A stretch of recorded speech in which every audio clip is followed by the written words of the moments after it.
मी मेदूवडा केलं की नाही मला सारखी आठवण येते ती माहेरच्या शेजारच्या काकूची. आमची ती काकू होती शेजारची, ती म्हणजे कर्नाटकची. आणि त्या स्पेशल करायच्या मेदूवडे, सांबर असे साऊथ इंडियन डिशेस करायच्या आणि आम्हाला द्यायच्या. गावाकडची एक लई भारी गोष्ट आहे ती म्हणजे एखादी गोष्ट खायची केली ना की लगेच दुसऱ्याला वाटून खायची. आता हे वाटून खायची गोष्टी हे फक्त गावाकडेच असतात.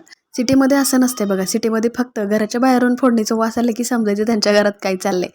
मैत्रिणीनो, वाईट वाटून घेऊ नका बरं का, कारण प्रत्येकाचे शेजारी वेगवेगळे शेजारी असतात. आता जे मला अनुभव आहे ते मी तुम्हाला सांगितले. शनिवारची अर्धी सुट्टी होती. पोरं शाळेतून आल्यानंतर कंटाळा करतात, कारण आठवड्यातून एखादा वार तरी असा पाहिजे जे साऊथ इंडियनला आठवत आठवत आपण केलं पाहिजे. आपले पण पदार्थ ते करायला लागलेत म्हणल्यावर आपण पण त्यांचे पदार्थ केलं पाहिजे ना. आता हे मस्त कुरकुरीत मेदू वडे अगदी भारी झालेत, स्पॉन्जी झालेत. तुम्हाला करायचे असतील तरी ते त्रिकोणी बटनावर नक्की जाऊन चेक करा. नाश्त्याला पोहे किंवा उपीट खायचं म्हणलं की कंटाळा येतो, म्हणून काहीतरी वेगळं करून बघा ना एका दिवशी. आता मस्त आपण मेदूवडा तोडलाय, चटणीत बुडवलाय. तुम्ही आ करत